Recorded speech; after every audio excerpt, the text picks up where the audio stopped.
Lorcana Locals!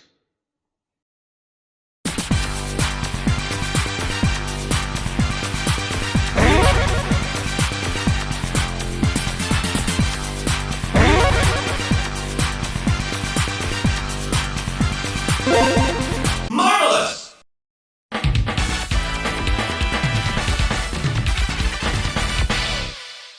Fight! Ladies and gentlemen, welcome to another edition of Lorcana Locals with the main man with a plan, TheXploder, and today we are continuing the Brian games, featuring Brian on the left, who is playing his take on a Ruby Amethyst list focused around Maui Shark and some tempo plays, and we're against Adam, who's on the right hand side, new challenger, bringing his Sapphire Steel deck to the mix. I played Adam the night that we recorded all these matches. Really chill guy, lovely man. I believe he got that from a championship in Italy. If he watches this in any capacity, maybe he can clarify that in the comments section below. That'd be lovely. Either way, lovely chap, lovely deck, lovely games I had, because I was also running Sapphire Steel. There was a lot of back and forth. But we're not here to focus on that game. It's this game. Adam starts with Food Fight Mickey, flicking over to Brian, who does for one drop Diablo, and we're back to Adam, inking a Bodyguard Pluto to play Smee turn 2, classic Steel plays, gotta love it, quest for 1. Just remember, that Mickey Mouse, which is German Mickey Mouse, so it's Mickey Mouse. I guess that's my German way of saying it, I don't know. But remember, that Mickey Mouse does have resist +1. So you're gonna have to deal at least 3 damage to that Mickey to get rid of it. Very pesky until you can get to the Madam Mim stage. So by turn 3, it becomes relatively easier to get rid of. But in the meantime, it's not going to be so simple. Thievery comes into play from Brian. Let's take that law away from Adam and give it to him instead. Then play out the Magic Brewman, quest for 1 with the Diablo. And here we go. Back to Adam's turn for turn 3. And what's he going to do with that hand that he has? Curioso, curioso. I dare say so myself. Analysing board state, having a good think about it all. I reckon these are going to be very interesting games I'm about to be commentating here, especially since it's a take on Ruby Amethyst versus Sapphire and Steel, and I haven't seen a lot of Sapphire Steel this set, personally. I haven't experienced that, so it's great to see it and great to have a game recorded, ready for it. Inking a Smee, paying 2. What is going to be put down, I wonder? Is he? Is he? It is. It's Twin Fire, shooting down Diablo, and then is he going to discard? He is as well. He's going to discard a Shift Robin Hood to also get rid of the Magic Broom and quest for 3 without any troubles, take for 1 damage on your Smee at the end of turn. Brilliant play, controlling the board nice and early on, making it so that Brian only capitalizes on 1 card draw through the Diablo and not both, which is fantastic. Get rid of them nice and early, just to make sure that Brian does not capitalize on any of that stuff. Gaining knowledge and wisdom, taking Brian up to 4, so his turn 3 plays couldn't go as planned, because guess what? You can't mim on turn 3 unless you have something out on the board. Sad times. Plays out McDuck Manor because it's perfectly safe to do so. Quest for another 3, and what pace Adam is setting here. That's 2 damage on Smee. Smee will go bye-bye next turn if he's exerted in any way, shape or form, not bounced back to hand or healed or anything along those lines. So we'll see how that's going to go. Brian, it's a tough one for him. I'm not going to lie. This is a very scary board. Decides to ink the Fox and double gaining knowledge and wisdom. Youch. I feel the fact that that must have been a really bad hand after mulligans. Sad times. And besides, there's not a lot else you can do when you don't have characters to play out to then bounce out the mims, especially when you got an intimidating board presence like this. Mickey doing its Questy LaRue alongside Smee, plays out Gantu, and we have McDuck Manor as well. That's a lot of lore to put out there. Smee will take the final damage at the end of the turn and be gone. Why is Smee still there? Why is Smee still there? Is there a reason Smee is still there? There should not be a reason why Smee is still there. Smee should be gone. No. Wait. But wait a minute. So, Brian plays Super Goof. Super Goof swings into Smee, takes 3 damage but gets 2 lore. Smee should have gone. Gantu doesn't heal. And as far as what I can see, Adam didn't play any cards that allowed Smee to be healed. We just saw a misplay live on camera here, people. Not very nice. Unless someone can clarify to me if I missed anything out in the comments, I think that's a misplay, which is a big youch. Really big youch. I don't think it would have affected the match a lot, but bear that in mind, you got to keep in touch with those damage counters on those Smees. One law on the goat, questing for really big on Adam's side of the board, gaining an extra 2 with McDuck mana, and then able to quest with everything. The game's over already. Huge! Huge! Brian didn't stand a chance! Savage! What a takedown!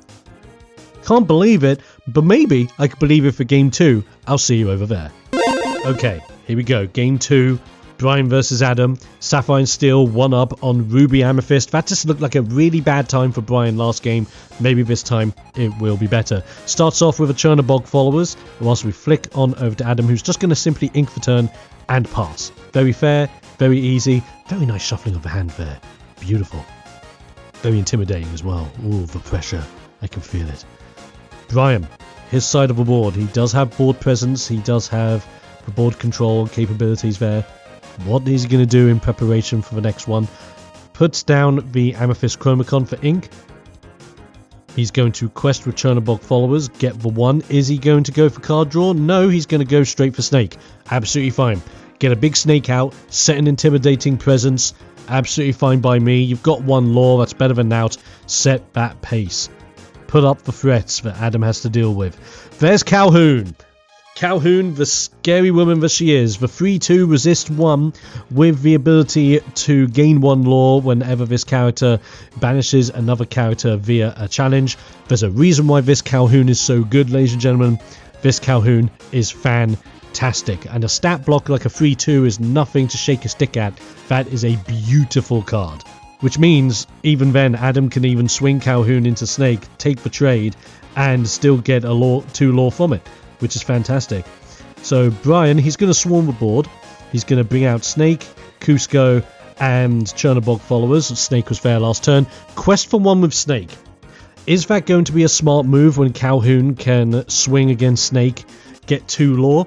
Don't know, but we're going to have to see how this plays out. Because I see a Twin Fire in Adam's hand. He can pay to play it if he so wishes to. It's going to be interesting to see how he plays out this turn, because he does have viable targets for Twin Fire and can effectively clear the board at this moment in time. But does he have a 1-drop in his hand? I don't see one. This is going to be very, very intriguing. He's going to ink the Pete. As he inks the Pete, he's going to play down the 3-cost Wendy, 1-4 for 2 law. And when this character quests, you may give another one of your characters +1 law and ward until the start of your next turn. Love that, Wendy. Adam did exactly what I thought he was going to do. Trade Calhoun into the Snake, get rid of both characters, benefit from the +2 law. All well and dandy. Wendy is now out and can just sit there. Wendy doesn't need to do anything for a while. With ward, Brawl can't hit her. Medusa can't hit her. Nothing can really hit her outside of non-direct removal like a Tremaine. So that's a very nice card to play out, especially against this build of Ruby Amethyst, where there's not a lot of pinpoint removal outside of Brawl, from what I've seen of Brian decks so far. So Brian, he did quest with Chernobog followers to then draw the card off of the discard. And it's a tough one. It's a very tough one for Brian to manage here. Going to quest with Cusco. Why not? Go up to 4. And you're sitting on 3 ink. Make that 4. Inking the Amethyst Chromacon. Playing out the Fox. Bouncing back the Cusco. Because why not? Now you have an intimidating Fox out on the board. Ready to go. Adam's ready to go as well with intimidating Alice from the Wonderlands. Inks for Bodyguard Pluto. Ooh. Was about to play the Bodyguard Pluto, but is deciding against it. No, he's going to go for it. Fantastic. Why not? Go for the Pluto. So Pluto, if you haven't seen him before, is a 1-5 Bodyguard, but has +4 attack if he has no damage on him. So that Pluto is a 5-5 Bodyguard that is protecting Alice. Alice quested for 2. Now Pluto is a 5-5 Bodyguard with ward, because Alice did put ward on the Pluto. Didn't benefit from a +1 law, but who cares? Now we have a Bodyguard that's a 5-5 with ward. That's kind of cracked. I love that Pluto so much. That Pluto may just be the single best, if not just a really good bodyguard. And I say that because on curve, you can just turn 4 Pluto into turn 5 Baymax if Pluto attacks or was attacked the turn prior. It's really, really nuts. Let's see what Brian does here. He could, if he wanted to, trade Fox into Pluto, get Pluto down to so much, but he would need to swing into it again because remember, Pluto has wards, so you can't just brawl it once it turns back into a 1-5. Ooh, big ouch. Brian going to ink LeFou. Lots of thinking, lots of planning going into this one because this is a tough game. Tough game so far. Plays out Diablo. Anything else coming from Brian's hand? His hand is looking mighty small right about now, unless it is to be deceiving. And the Mim is going to tackle the dog. Mim deals 4. Pluto deals 5. Now Pluto is a 1-5 with ward because of Alice. So, Brian now pays 3. Don't do brawl. No, he's going to Mim Fox again. He Mim Foxes again. Trades in a Pluto. Only takes 1 damage this time. Brilliant. Brilliant play, Brian. I wasn't expecting that. That was ace. The second Mim Fox in hand. Brilliant work. Gets rid of that good boy doggo. Sets Adam up for next turn. He inks a Robin Hood to get out the Cogsworth. Now Cogsworth, 2-5, 2 law, resist 1 to every other character in play, and he himself also has ward. 2 ward characters out. Gonna quest with Alice to get an extra +2 law. Put double ward, I guess, on a Cogsworth, but who cares? Who really cares at this point? Double ward does nothing. It's just a fancy sandwich tech, I guess, if you like your sandwiches that way. Brian's turn. He can get rid of Alice with the Madam Mim, but it does smell like bait. But remember, Alice has resist +1 because of the effect of Cogsworth, so if Madam Mim tackles into Alice, it's only going to deal 3 damage, not 4. And Madam Mim will take 1 damage, going down to only having 1 willpower left. Very big scary move for Brian to consider making, but it depends. It depends. He has to do something, because now that Alice is going to survive for so much longer. There's the damage. It's only going to be 3 because of the effect of resist +1. Is that the move that Brian wants to make? I'm not too sure. He's going to quest for 1 with Diablo, go up to 5. As he does, he's going to ink the Cusco in his hand to then play out the Maui Shark. Here we go. Plays out the big game himself. Big Maui Shark. But is it truly ready for Shark Attack, or is the Shark Attack a bit too late? Let's find out as we flick back over to Adam. Nice cards in hand there. He's got some very scary plays that he can pull off with some of the cards that I'm seeing here. Wowzer. Let's see how this pulls off for him. Going to sing with Cogsworth, and along came Zeus to absolutely smite down the shark. 5 damage exactly. Plays out a second Alice. Twin fire onto Mim Fox. Youch, youch, youch. Gets rid of both of them. Quest for 2 with Alice. And just passes turn. Let's just think this through for a moment. That took out the Maui Shark. That took out the Madam Mim Fox. And now that's left Brian with just a Diablo, which Adam doesn't need to worry about. Adam doesn't need to worry about that Diablo whatsoever. It's only questing for 1. It only allows Brian to get a card off of being defeated. So why does Adam need to swing in when he could just lay back and chill? It's all good. Gathering knowledge and wisdom. Get 2 lore. Go up to 7. Brian's probably thinking, what the hell am I supposed to do now? As Adam on his side of the board, he's going to be able to quest for 2 with Alice, quest for 2 with another Alice, and then quest for 4 with a Cogsworth, with them stacking on top of each other if he wants to stack it that way. Either way, that is a 1, 2, 3, 4, 5, 6, 7, 8 lore play next turn. Brian decides to play out the Chernobog Follower and Diablo. And with that in mind, how are we going to perceive what is going to happen next? So first things first, Alice, quest for 2. Puts it onto that Alice, quest for 3. Put it onto Cogsworth, quest for 3. There you go, so that's 3, 6, 7 right there. or 3, wait a minute, 3, 6, 7, 8, I do apologise. Ben plays out Gantu with resist +1 as well. So Smash won't even hit him if you wanted him to. Can't be hit by Brawls, can't be hit by Medusas. Very scary stuff. There's Thievery. Can maybe delay the end game for one more turn. But without the Maui Shark out, Thievery is not going to do a lot. He's going to sacrifice the bird to be able to draw a card. That has to help Brian in this situation. He's desperate. The biggest problem is that he has 3 warded characters out on board and 3 characters with resist +1. And there's not a lot he's going to be able to do with it. He's going to quest return a bug followers. He's going to bring out the Mim.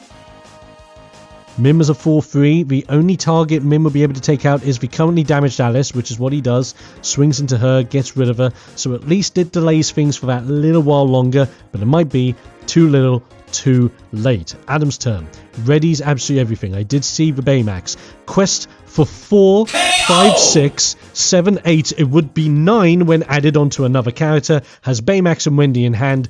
Job done. Job freaking done. Absolute savage play being done there by Adam. But Brian just didn't stand a chance. Blink and you miss it style games for this one, guys. This was mental. I love that deck that Adam plays. It's a really fun one. And yeah, mental. Absolutely mental. Don't sleep on the power of ward and resist. What else can I say?